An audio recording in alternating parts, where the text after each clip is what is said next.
and welcome to my channel. My name is Sarah Lynn, and this is a little slice of my life from books, bullet journaling, fashion, and my journey to be a more intentional person. And today I really want to focus on that last point because it started to come up a little more in my videos, and I want to introduce you guys to what I mean by this and like the things that I've kind of learned and figured out, especially during quarantine, and how it's really helped me like get my life together. And if you guys haven't been here before, please subscribe to my channel so you don't miss any of my new videos.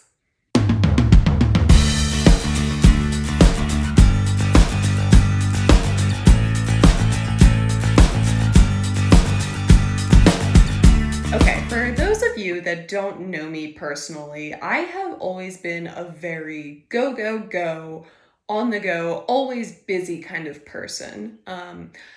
I don't remember a time in my life when I wasn't super busy doing something. I don't know what. It's changed, obviously, as I've changed and grown up and gotten new hobbies, new interests. But the pandemic kind of forced me to slow down a lot. And I think that's true for a lot of us. And at first, it really like messed me up. I was really depressed. I have dealt with depression my whole life anyway, so this was a completely added layer to that. And it sucked. And there's still a lot of ways that it sucks. But I kind of learned how to embrace that slowdown, and that's kind of what I want to talk about today.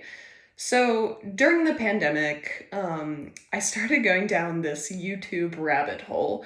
And for those of you that are YouTubers or YouTube watchers regularly, you know what I'm talking about when the algorithm decides that this is a thing that you should learn about and this is something that might interest you, and you just kind of keep going and like new things pop up that are kind of related and you just get in there and go for it.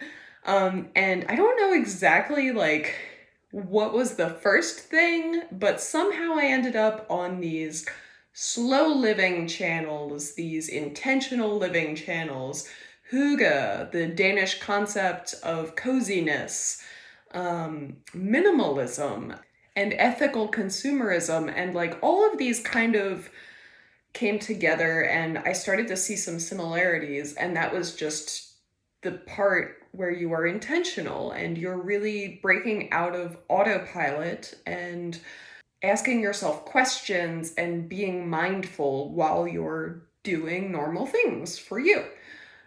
So I think that a lot of these lifestyle concepts can really apply to anyone, and you can really make them your own.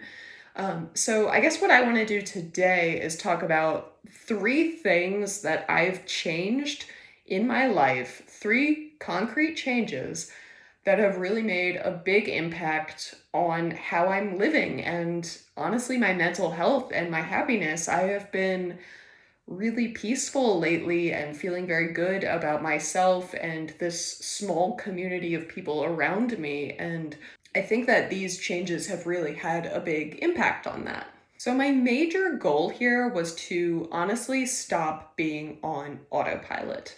And I think that's something that a lot of us are guilty of. And it was definitely who I was for a very long time. It was who I was before, I was forced to stay home every day. I would see someone at work on Monday and they'd be like, "Hey, how was your weekend?" I'm like, "Oh, really busy." I don't remember what I did though. Like, I know I was probably running errands. I probably saw some friends. Maybe I went out a couple times.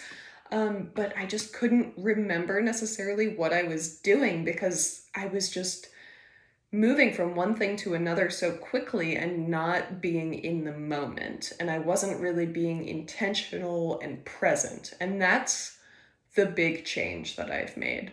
So the first thing that I did that has like hugely helped me is slow mornings. So this is gonna sound a little bit counterintuitive at first, but I started waking up earlier so that I have time to myself every morning where I can just set my intention for the day. I can wake up slower. I can be a little more peaceful. I can enjoy my mornings. When I started working from home, because I had the privilege of doing that, I got into a habit very quickly where I would roll out of bed, make a cup of coffee, and jump onto my computer and start working. And it was efficient for sure, but I was answering emails for the first hour of the day before that coffee hit, and I was still waking up, and I would end up getting very frustrated very early in the day, and it just set this tone of like just negativity that kind of kept going throughout the day. And also, when you roll out of bed and just start work, work becomes your life. And that's something that I've always struggled with. I love my job. It's a very creative field. I work in video games and it's amazing. But it's something that you can definitely put too much of yourself into. And I think a lot of people do struggle with that. So this has been useful for me to, one, pull myself out of my entire identity being my career, and two, and just letting me wake up a little bit earlier and really get ready before my day starts. So, what I do in the mornings, I set my alarm earlier, as I said. I get up, I feed my dog, I make coffee, and I sit down and I have breakfast and I watch nature. I live in a pretty cool suburban area, so I've got deer in the backyard, I've got my bird feeder on the deck, and I just like sit there and at least for 10 minutes, if I can, I'll just enjoy the sounds of nature and be slow and present and just have that kind of sigh of happiness and joy and peace. And it's quite nice to just start your day with this very like pleasant, slow, natural moment. I try to avoid social media in the mornings, and just leave that time for just myself, and my dog. But it doesn't always work out that way. I'm sure you guys know exactly what I mean. And then I like to do yoga. Yoga is a time that I can kind of wake up my whole body and I get my breathing, in that right state, and everything just feels more alive afterward. And then once this is, all done, I sit down at my computer desk. I'm already in a good mood. I'm feeling more awake. I'm feeling refreshed. And I am way more productive when I am at work than I was when I was just rolling out of bed into my job. So, the second thing that I have started to do to kind of bring intentionality into my life is to focus on hobbies that use my hands. So, I'm talking about things like baking, things like painting, gardening, anything that requires like both of your hands in the moment doing a thing. This means that I'm not multitasking, and multitasking is absolutely my biggest killer when it comes to being intentional. That, like, as soon as I've got my phone in one hand and like my task in the other, like, things are not being intentional. I'm not being present in that moment, and I end up back on autopilot. So by doing things intentionally with my hands that don't allow me to multitask, it just helps bring me back into that moment, just very like mechanically. I mean, when I'm baking and my hands are covered in dough, I can't be like messing with my phone and texting my friends. I'm just in the moment. I'm doing a thing. I'm creating a thing. I love going out in my garden. I love like making plants and like creating. And I think that the two things definitely go hand in hand, both the act of creating and like being creative, and also just not being multitasking. And they're both like, they've been very helpful for me in just getting my mind in that right headspace where I am being present and I'm enjoying my time. So, the third thing that I've been doing to practice my intentionality is just being a more questioning consumer. And I'm phrasing it very particularly for a reason.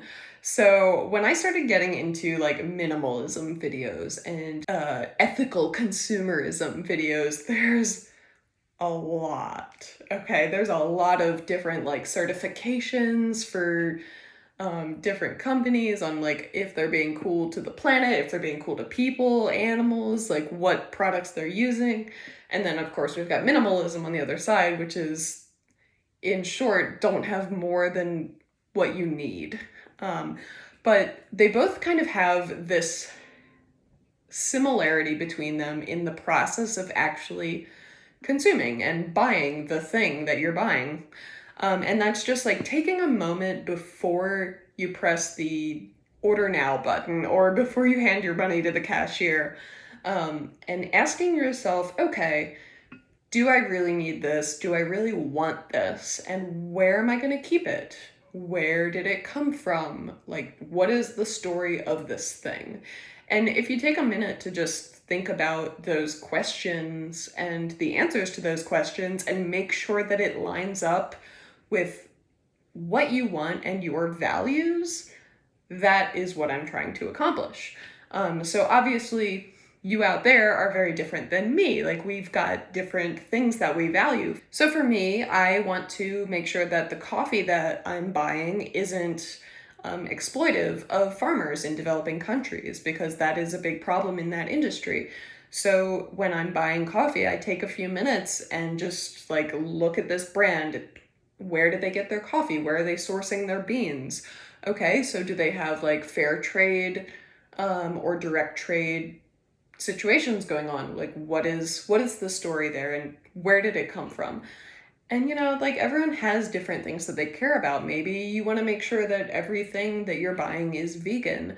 Maybe you want to make sure that everything you're buying is the best quality it can be. Obviously, everyone has different interests and like things that matter to them, but I think just making sure you are aware of what your thing is and you're actually like purchasing with that in mind, that is the difference. You're not just buying something because, oh, it's cute. And then you get home and you're like, oh, this is made of rayon and I hate how that fabric looks on my body. So in a Stitch Fix video I did recently, I was actually going through that and I was doing my editing and I was putting the different fabrics up on the screen. And it made me realize, okay, so these are fabrics that I like how they feel, I like how they look. I understand like what the ethical pros or cons are of those fabrics. And I can like keep that in mind as I move forward and I look for different clothes.